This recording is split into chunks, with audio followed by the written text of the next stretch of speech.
It is unthinkable to live today without knowing how to navigate effectively on the internet. But why are digital skills so important nowadays, and what is considered a digital environment? Janneth Trejo Quintana, researcher of media and digital literacy of the Research Institute on the University and Education at UNAM in Mexico, explains.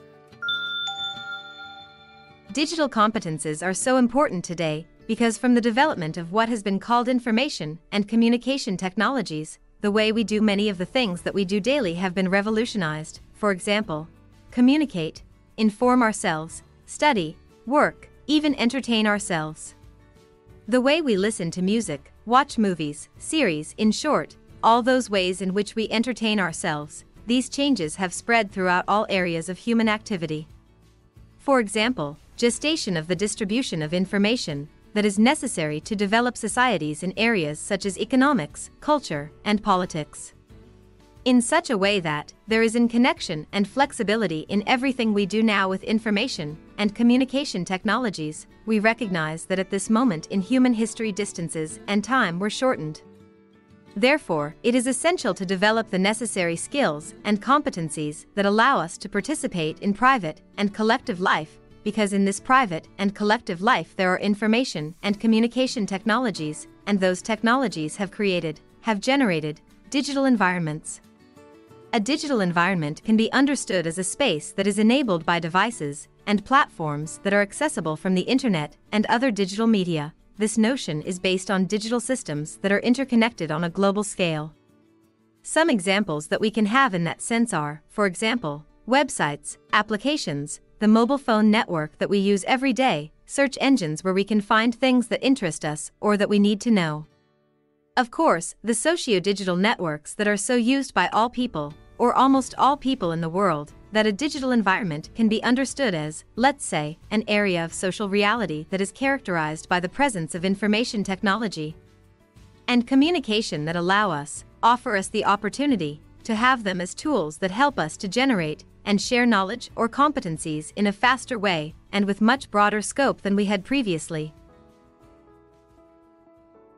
We have learned how digital skills are essential in all aspects of our lives and how they allow us to interact at the private and public levels, including with our governments. And as this episode tells us, don't lie to me, we don't want to be fooled either, do we? So, what should we pay attention to when looking for sources of information? There are some important aspects that we must carefully observe in the information that comes to us, as explained by Janneth Trejo Quintana, researcher of media and digital literacy of the Research Institute on the University and Education of UNAM, Mexico.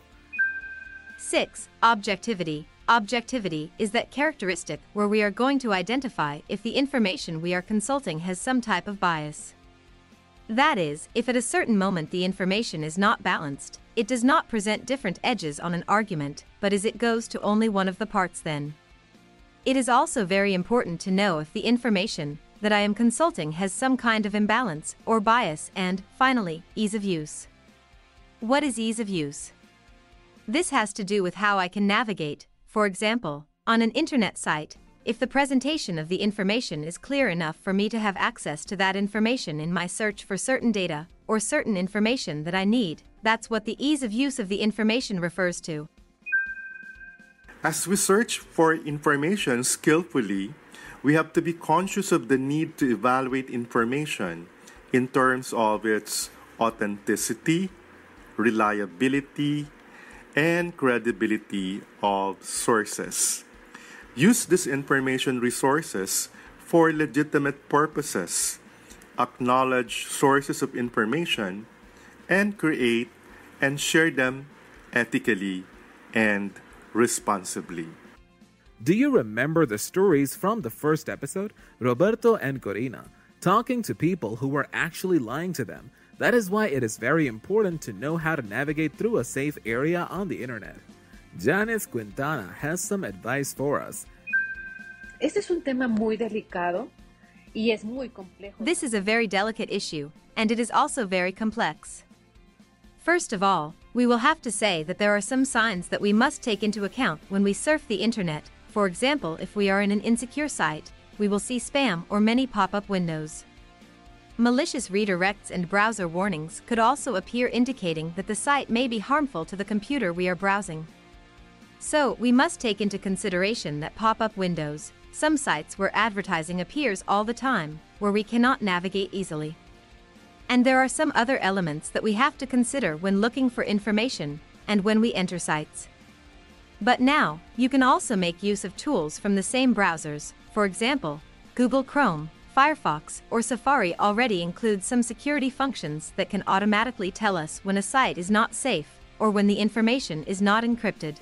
And how we can avoid malwares and spywares while navigating on the internet. Media researcher from Mexico adds that.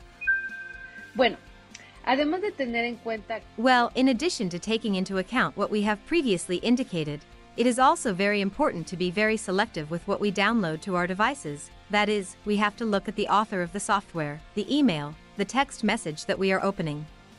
So, it is very important to view the downloadable files or links with some suspicion, and we cannot open any link or download anything that comes our way on our devices, whether on the phone or on the computer. It is necessary to make sure that those links or those downloadable files are safe.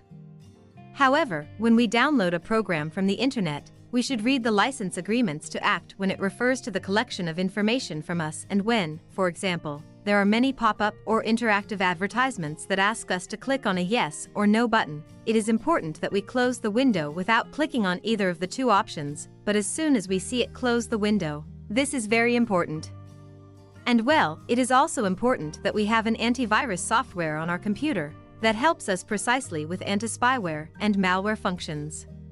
We have learned that with the development of digital skills, we can participate in cultural, social, and public life. In the previous episode, we learned ways to obtain information from the government and to improve our participation in politics. Now, the media researcher from Mexico, Janneth Quintana, is going to tell us how we can improve notions of e-governments and e-citizenship. It is really important to emphasize the active participation of all sectors of society in all phases of the implementation of a public policy. For example, of all government actions. I think it is important that we highlight the proactive level of the people, of us in relation to public affairs.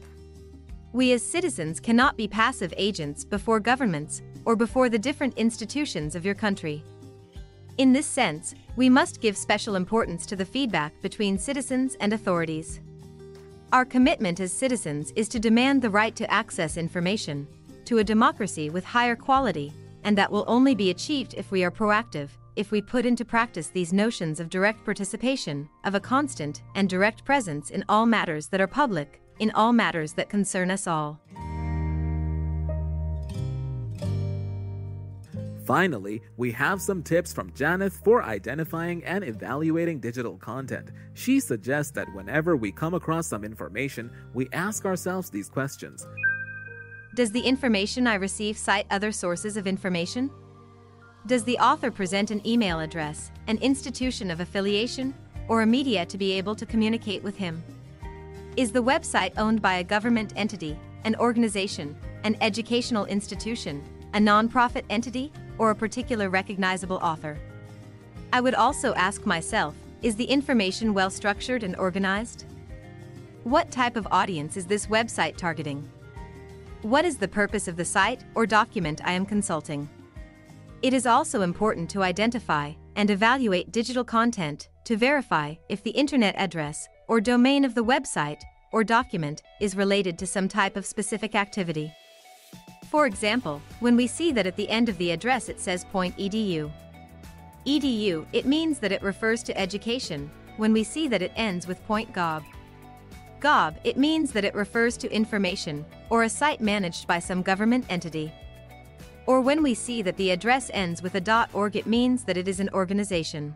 And there is still much more to come.